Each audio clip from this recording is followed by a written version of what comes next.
On my birthday, I got into a car accident and was trapped in the car with my husband's first love. My doctor husband rushed to the scene and chose to save the frightened her first. I was stuck in the deformed seat, covered in blood, and pleaded for his help, but received a cold response. She's pregnant. There are 2 lives at stake. Can't you understand the situation? Later, his heroic act of saving her was recorded by a bystander and quickly uploaded online.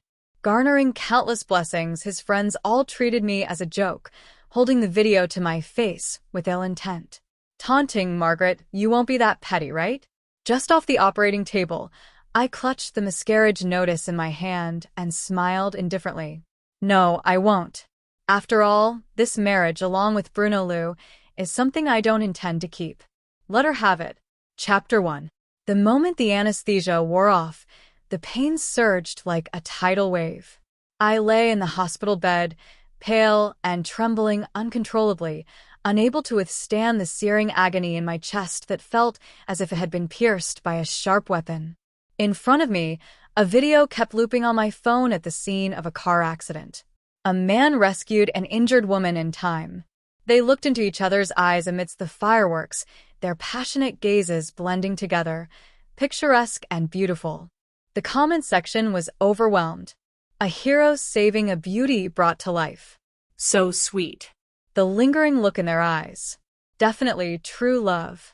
Crying. Handsome man and beautiful woman. They should be locked together with a lock. I'll swallow the key. Everyone praised them as a perfect match. If that hero wasn't my husband, Bruno, and if I wasn't the unconscious one at the scene of the accident, I could have calmly offered my blessings too. Self-destructively pulling the progress bar repeatedly. I held back for a long time, but still couldn't stop the tears from falling embarrassingly. Today is my birthday. Bruno had promised to celebrate it with me, but Camille just said, "Bruno, my stomach feels a bit uncomfortable," and he turned around to pick her up without a second thought to rush to the hospital in time. He anxiously stepped on the accelerator, causing an accident halfway because of Bruno's timely protection. Camille was only frightened. I, however, crashed into the car door due to a sudden turn and was trapped in the deformed back seat, unable to move. My lower body suddenly bled profusely, and the sharp pain in my lower abdomen caused me to lose consciousness. When I struggled to call for his help, I received a cold response. "Millie is pregnant. 2 lives. Margaret, can't you be more sensible at a time like this?" Covered in blood. I was thunderstruck. It felt like my head was heavily hammered, blanking out. Through my blurred vision, he ran towards Camille without looking back. I heard him tell her not to panic, that he was there. His tone was gentle, with an imperceptible tremble. He was so afraid Camille might get hurt, smelling the nauseating gasoline. I completely passed out. Fortunately, I survived, but at a terrible cost. Gently stroking my aching lower abdomen, I smiled self-deprecatingly and turned off the looping video for a moment. It seemed meaningless, awakened again in the middle of the night by the pain. I couldn't bear it and got up to ask for some painkillers, but I bumped into Bruno in the corridor, despite it being after work hours. He was still in his white coat, the hem disheveled and his face weary. I calmly asked him, "Were you with Camille?" Bruno looked at me expressionlessly. "Margaret, I don't have time for your nonsense." He said it so calmly and steadily, without the slightest guilt of lying, but he couldn't hide the strong scent of gardenia all over him. That was Camille's favorite perfume. How intimate must they have been for the scent to cling so stubbornly? Looking at Bruno, I suddenly felt no emotion. "Let's get a divorce." "Margaret, what are you making a fuss about this time?" Bruno's face changed. He said impatiently, "Just because I didn't celebrate your birthday." I didn't answer, but he seemed to assume it, his lips curling into a cold smile. "Millie is having a hard time with the pregnancy now as a friend. What's wrong with me taking care of her a bit more? You're just petty and overly dramatic. Simply incorrigible." Bruno was about to continue scolding when his phone suddenly rang. His previously stern face softened instantly. No need to guess.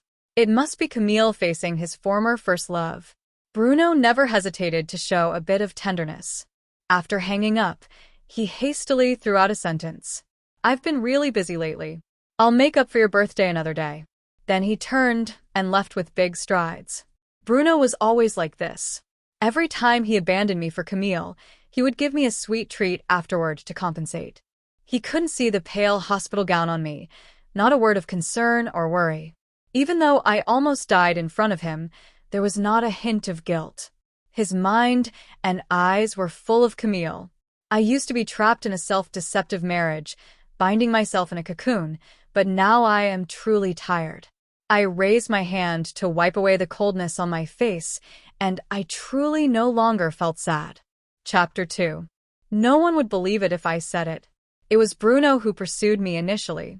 We met through a blind date, sharing some similar hobbies. Later, after chatting in detail, we discovered that our parents had been friends for many years. So it was only natural that we stepped into the halls of marriage. I knew he had a first love whom he had been with for 7 years, but we were all adults. I believed he would handle everything well, yet I was too naive. Ever since Camille returned to the country pregnant, my life turned upside down. The always calm and self-possessed Bruno completely changed. When I had a high fever, he accompanied Camille to the countryside to watch the stars. On our wedding anniversary, he went to Camille's house to fix the plumbing, leaving me alone in an empty restaurant. If I showed any hint of complaint, it became ugly evidence of jealousy. Although I was his wife, I became a secondary choice. But all the heartache and grievances in the future have nothing to do with me anymore. Before logging out of WeChat, I saw a message from the research director.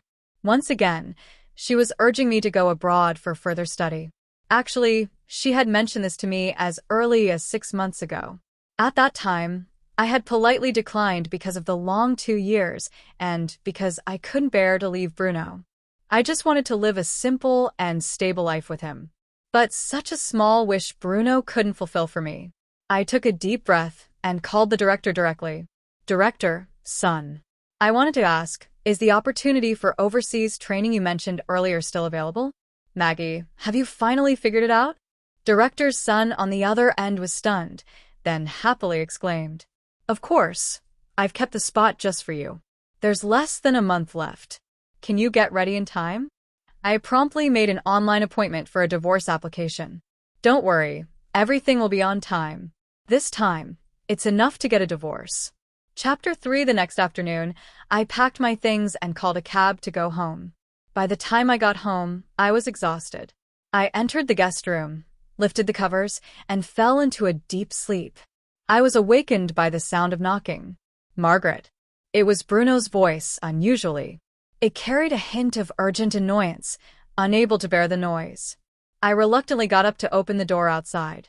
Bruno was glaring at me angrily, his gaze full of reproach. Why was he suddenly so angry? I didn't understand. Yawning, I said, "Sorry, I was too tired and didn't hear you. Why didn't you call me when you were discharged?" Bruno asked with deeply furrowed brows.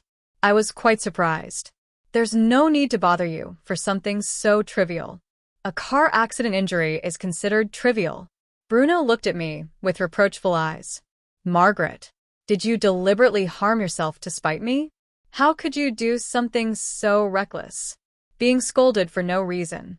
In the past, I would have definitely argued with Bruno, but now I just smiled calmly and serenely. You're overthinking. The doctor said I've recovered well and allowed me to be discharged. Thanks for your concern. My attitude was polite but distant. Bruno was stunned. He was about to speak when a woman's coquettish voice came from behind him. Margaret, you're home? Why didn't you tell me? In the middle of the night, Camille appeared in a cool camisole nightdress, looking completely at ease, as if she were the mistress of the house. Instinctively, I glanced at Bruno. He rubbed his nose. Unusually uneasy. Millie's house suddenly had a leak, and since she's pregnant, I couldn't leave her alone. Pregnant women do need special care. I understand. Bruno was momentarily stunned. I smiled at him. Margaret, you're not angry? I chuckled. Helping friends is normal, especially since she can't be alone right now, and you're a doctor. It's your expertise. Hearing this, Camille's expression changed slightly, and Bruno looked utterly incredulous. I waited a while, Seeing him still standing there, I turned to go back to sleep, but Bruno suddenly grabbed my hand. No, Margaret. I know you must be angry. Now it was my turn to be stunned. I saw Bruno press his lips together. You didn't react like this before. I couldn't help but recall the past. Whenever Camille called, he would always go to her, never missing a call. We had countless arguments over this. I had cried, raged, and even scratched his face hysterically like a madwoman, but he remained unmoved. He would even scold me back. A person with a dirty heart sees everything as dirty. But now, facing these two again, I felt no emotion at all. I didn't love him anymore. Naturally, I didn't care, so I politely withdrew my hand. It's late. Don't overthink it. Bruno stared at his hand, paused midair. Bruno, my stomach suddenly hurts. Camille suddenly clutched her abdomen, her eyes red, looking like she might faint any moment. Millie, Bruno shouted. His brows full of anxiety, he unabashedly held her in his arms, turning to glare at me. Margaret, I thought you'd change, but I was wrong. Being petty with a pregnant woman. Aren't you afraid of karma? With a loud bang, he left with Camille, slamming the door. Such things had happened many times before, but this time I felt no waves in my heart. I went downstairs, made myself a late-night snack, ate too much, and couldn't sleep. I lay in bed playing on my phone and accidentally saw Camille's post from 3 minutes ago at the hospital. She leaned intimately on Bruno's shoulder. Bruno slightly bowed his head, his slender fingers gently stroking her protruding belly. The caption read, "My Bruno will be the best dad in the world." The comment section was buzzing. They were mostly mutual friends of Bruno and Camille. Some even tagged me to provoke me. I looked down at my flat belly, a self-mocking smile on my lips. I lightly tapped the screen and replied, "Congratulations on getting what you wished for." Chapter 4. In the days that followed, Bruno didn't come home. I enjoyed the peace and focused on my recovery. In the meantime, I contacted a lawyer and got a divorce agreement drafted. Before I knew it, it was time for my follow-up appointment at the hospital. I didn't expect to run into Bruno. The moment he saw me, his face turned cold. That post on Millie's WeChat was just a joke. You provoked her, and pregnant women are sensitive. If something happens to her and the baby, can you take responsibility? If something happens to her and the baby, Bruno's words suddenly reminded me. Memories I had tried to forget came rushing back. The car accident, the blood, the unconsciousness, the sympathetic look from the doctor on the operating table, and the form I forced myself to sign for the induced labor. I stood frozen, my heart feeling as if it were being torn apart by giant hands, the pain suffocating, seeing me remain silent. Bruno assumed I felt guilty and grabbed my hand without further ado. Today, you must apologize to Millie and get her forgiveness. Though I had been resting for several days, the miscarriage caused by the car accident had left me weak and exhausted. Bruno forcibly dragged me into Camille's hospital room. It was crowded with people. As soon as they saw me, their faces showed disdain. These were the same people from the comment section that day. Upon entering the room, Camille casually mentioned she wanted to eat mangoes. Bruno's hands didn't stop moving. He normally didn't like eating fruit, and as a doctor, he was very particular about his hands. I remember once during my period, I asked him to make me a bowl of brown sugar water, but he coldly refused. Margaret, I'm a doctor. My hands are very precious. Can't you order takeout? But now, he let the sticky juice soak his hands, patiently peeling a whole plate of mangoes for Camille. It was treatment I had never received. The mocking gazes directed at me grew more intense. Witnessing all this, I remained calm. We were getting divorced. It had nothing to do with me. Camille, as if just realizing it, teased Bruno, "Come on. Bruno, you're so good to me. Margaret must be dying of jealousy." Bruno stopped what he was doing, glanced at me intentionally, and sneered coldly. "Can't you do things yourself without me reminding you?" He then tossed a mango from the fruit basket at me. I instinctively caught it and placed it on the side table. Seeing my series of actions, Bruno looked momentarily stunned. I knew what he was surprised about. He had given me an out, and I hadn't gratefully accepted it. Someone rolled their eyes. Oh, she's gotten smarter, knows how to retreat to advance. What a tactic. Hearing this, Bruno's stern expression inexplicably softened a bit. He continued peeling fruit for Camille, but his gaze kept lingering on me, as if trying to catch a moment of my losing composure. But I remained indifferent, staring out the window under the harsh lighting. His face darkened a bit, seeing this. Camille's eyes glistened with tears as she cautiously said, "Margaret, if you mind, you can have all these mangoes." Her pitiful act made me look like the bad guy. This was Camille's usual petty tactic. She wanted to provoke me on purpose, waiting for Bruno to scold me. But I no longer cared. I smiled calmly, stood up, and was about to leave, but Bruno suddenly stood up and blocked my way, frowning at me.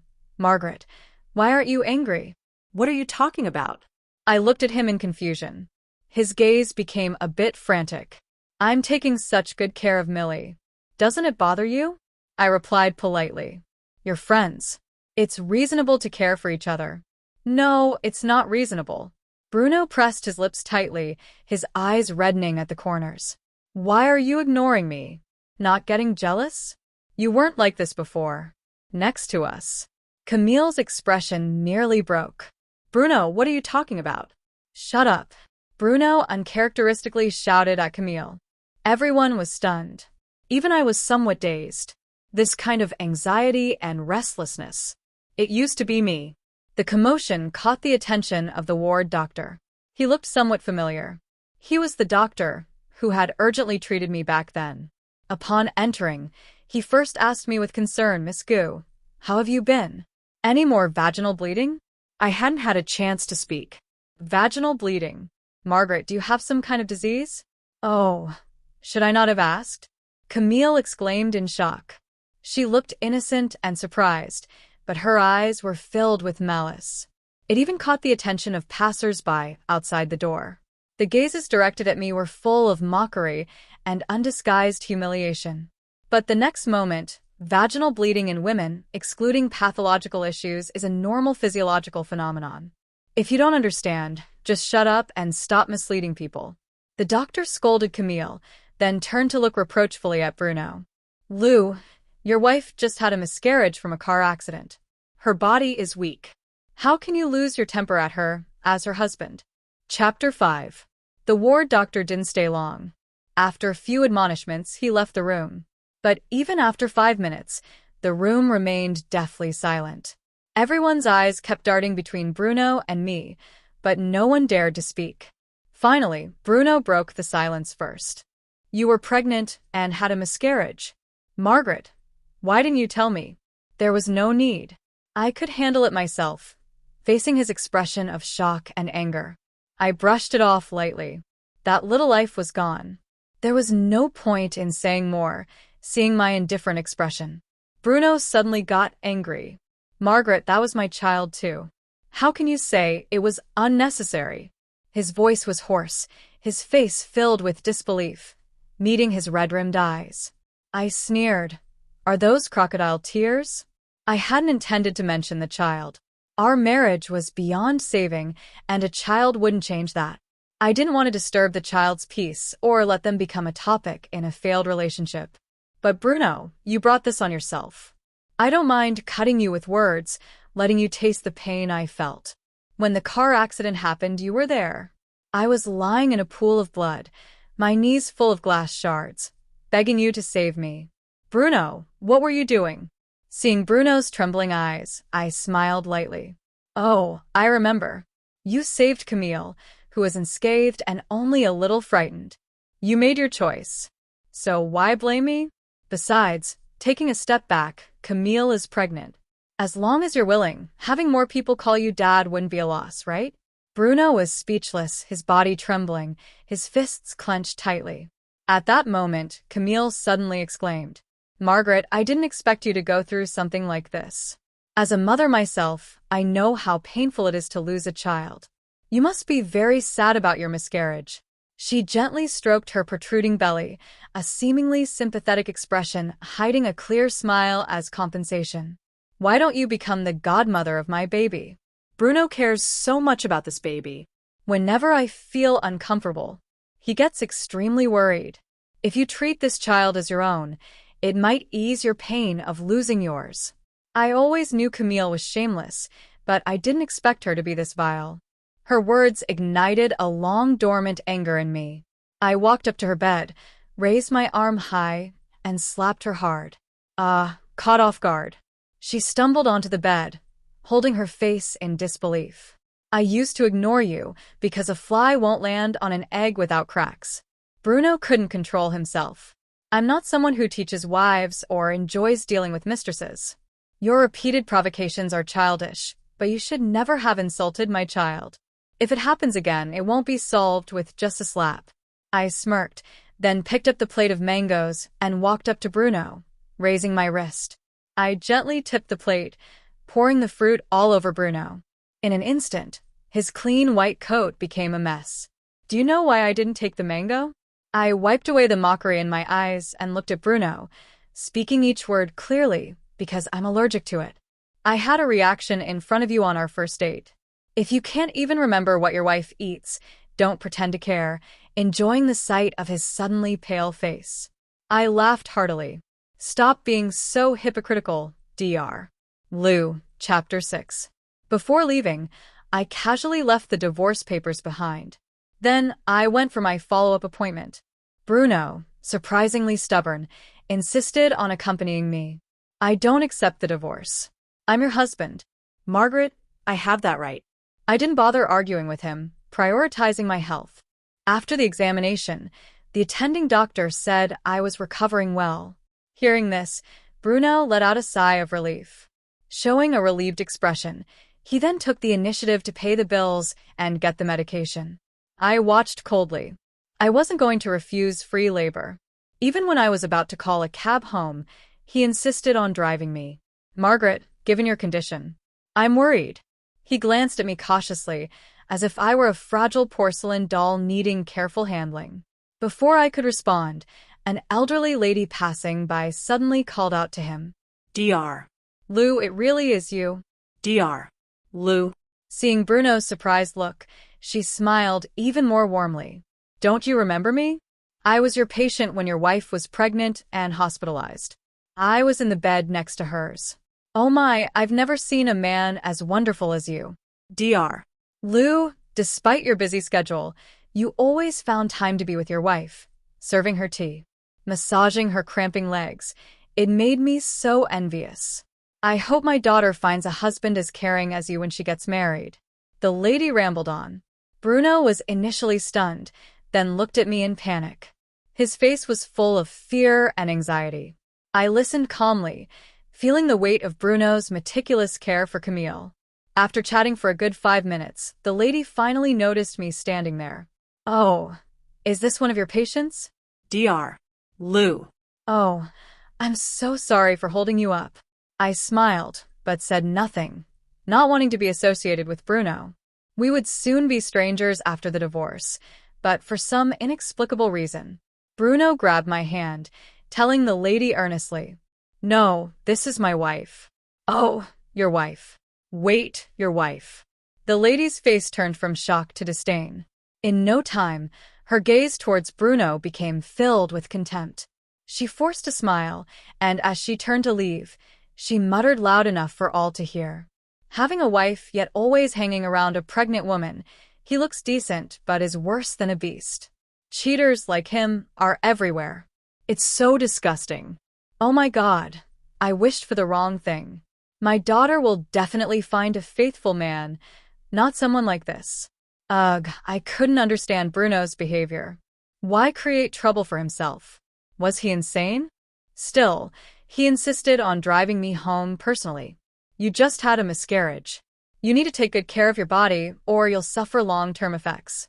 Seeing his serious attitude, I nonchalantly agreed. Whatever. A free driver is a free driver. Bruno told me to wait at the hospital entrance while he fetched the car from the parking lot. Before leaving, he tightly gripped my hand. Wait for me 5 minutes, okay? His usually cold eyes held a hint of pleading. I agreed, but after 10 minutes of waiting, there was still no sign of Bruno or his car. I glanced down, opened the ride-hailing app on my phone. 15 minutes later, I was safely home as I sipped a warm cup of milk. The door opened again. Bruno appeared at the door, looking disheveled. He tightly pressed his lips together and looked at me just a little more time. Margaret, why didn't you wait for me? Chapter 7. Why didn't I wait for him? Good question. Flipping through the documents in my hand, I didn't look up. I did wait. You were late and broke your promise, but it was just a little more time. You went to see Camille, didn't you? I cut him off abruptly. Don't bother denying it. There's her lipstick on your collar. The mark was glaringly obvious, a blatant provocation. Camille had set the stage. Not fulfilling her plan would be a shame. Millie suddenly fainted, and I was worried something might happen to her. Bruno's face showed undeniable panic. There's really nothing between us. You misunderstood. His hoarse voice carried a hint of barely perceptible grievance. As if I had caused him great sorrow, but I was the one truly suffering. I laughed bitterly, feeling an indescribable rage. You feel wronged over such a small thing. But Bruno, the pain I've endured because of you goes far beyond this. When we got married, you tearfully promised to make me happy for a lifetime without shedding a tear. But in reality, all the suffering and humiliation I've endured were brought by you. 2 months ago, during a heavy rain, you volunteered to pick me up. But halfway there, Camille called, and you left me on the roadside. I walked in the rain for 2 hours, got a bacterial infection, and ended up in the hospital. A month ago, during a business trip, I encountered a local riot. I was so scared. I took the earliest flight, 14 hours to get to you, seeking peace, only to find you hugging Camille, singing her a birthday song. A week ago, I was bleeding profusely, begging you to save me and our baby. I was so desperate. And what did I get in return? You took Camille and got on the ambulance without looking back. Not even a word of concern. If it weren't for the firefighters arriving in time, I would have died in that gasoline-soaked inferno, leaving no chance to hear your petty grievances, clenching my fists. I couldn't help but shout at Bruno. Tell me, Bruno, what right do you have to complain to me? Bruno stood frozen, his lips trembling, trying to speak but failing to say anything. I took a deep breath, ready to leave, but Bruno suddenly grabbed my wrist. Margaret, I was wrong. I'm a bastard. You can hit me or scold me, but please don't divorce me during the car accident. I didn't know you were pregnant. I thought it was just a minor injury. We can have more children in the future. I'll take good care of you. Give me a chance to make it right. Please. My response was a slap, filled with all my hatred. Bruno, you're a real scumbag. I laughed mockingly, tears streaming down my face. So, even now, you haven't looked at my medical records. If you had, you'd know that I was hemorrhaging badly when you abandoned me. I went into cardiac arrest shortly after getting on the operating table to save my life. The doctors had to replace almost all my blood and even remove my uterus. And now you hypocritically tell me we can have more children? How am I supposed to have children? With each of my accusatory words, Bruno's expression grew more frantic. By the end, he looked utterly devastated, as pale as a sheet. I scoffed, if you truly feel guilty, remember to sign the divorce papers quickly and give me more money in the settlement. Leaving these words, I couldn't care less about Bruno's reaction. I went upstairs to rest. Chapter 8. But Bruno seemed unwilling to give up, no matter how many times I reminded him. He still refused to sign the divorce papers. He started taking over my daily meals. Every morning, he brought me a bouquet of fresh roses wherever I went. He was a shadow I couldn't shake off. After 2 or 3 days of this, I couldn't tolerate it anymore. Bruno, do you think this is meaningful? My expression was cold, my tone filled with annoyance. You're disturbing my life. Are doctors so free these days? Bruno pressed his lips together and gave a bitter smile. I've been suspended from hospital. Someone wrote an anonymous complaint accusing Bruno of having inappropriate relationships with patients. Moreover, his favoritism towards Camille at the hospital was exposed, leading to his suspension and investigation. One misstep, and all his years of hard work could be undone. But none of this mattered to me. Facing my calm and unperturbed gaze, Bruno forced a smile now. I just want to make it up to you. Sure, I'll give you that chance. Really? Bruno's eyes momentarily lit up with hope. The next second, he fell into despair. Sign the divorce papers. I coldly shattered his illusions. If you won't, after 2 years of separation, I can still file for divorce. I had once been blinded by love, suffering deeply. Now I was finally clear-headed. No one could stop me from moving forward. March. Margaret, I know I hurt you deeply before, but I truly realize my mistakes. Can't you give me a chance to make amends? Bruno looked at me helplessly, his eyes full of regret. I stared at him indifferently. Can you give me back my child? Chapter 9. After enduring the abortion, I always thought I was strong enough to get through this ordeal, but every night, in the dead of night, there was always the sound of a child crying echoing in my ears. I woke up from nightmares again and again, drenching my pillow with tears. Rationally, I comforted myself repeatedly. Losing the baby was the best choice. This child came too suddenly. There was no future in my relationship with Bruno. Rashly bringing the baby into a loveless family wouldn't be fair to him. Moreover, this child was lost in an accident. I didn't have to bear the guilt of killing him with my own hands. But the uncontrollable sobbing was real. The countless sleepless nights were real. The many donations I made to temples for longevity lamps weren't fake either. Despite all my self-deception, I still couldn't forgive myself. I felt like an unfit mother, hating myself for losing a life due to my carelessness. Before I could even embrace the sudden joy, I had to taste the pain of separation. I hated myself, and I hated Bruno even more, countless times. I imagined that if I had been rescued first that day, would the child who was destined to never be mine have safely entered this world? Would he have been a lively, active boy or a little girl who looked like me? I don't know, and I'll never have the chance to know. That night, Bruno stood in the living room all night. When I woke up the next morning, I found the floor downstairs littered with cigarette butts and a divorce agreement with his signature on it. After finalizing the documents, I headed straight to the airport without hesitation, embarking on a future that belonged only to me. Daily training and study kept me incredibly busy.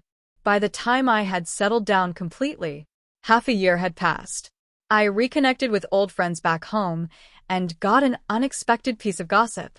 Margaret, you wouldn't believe how miserable Camille's life is now, after the divorce, to avoid unnecessary trouble. I announced it on social media, with the excuse that the feelings have faded, returning to being friends. There's no need to be too harsh in the adult world. But Camille couldn't resist flaunting and provoking. A busybody dug up the dirt on her and Bruno. Not all friends were as clueless and brainless as their mutual friends. Many were indignant and stood up for me. Suddenly, their reputations were in shambles. And just as Camille was about to give birth, the child's father was finally identified. A wealthy woman came forward, accusing Camille of being a shameless mistress and had people beat her until she miscarried and bled profusely. In her final month of pregnancy, it was touch and go whether she would survive, even though the doctors saved Camille's life. The baby was gone. She was left with permanent damage, bedridden for life. She didn't even have a chance to seek justice. That wealthy woman was ruthless. Using mentally unstable people to attack Camille, a few medical records let them easily escape prison time. As for Bruno, he was caught by the disciplinary committee amidst the chaos and dismissed. No one knows where he's working now, probably some obscure clinic as an assistant. It's said that his life is even more miserable and humiliating, but none of this matters to me anymore. After hearing the gossip, I stretched and continued to immerse myself in my studies. After that, I heard no more news from homeland.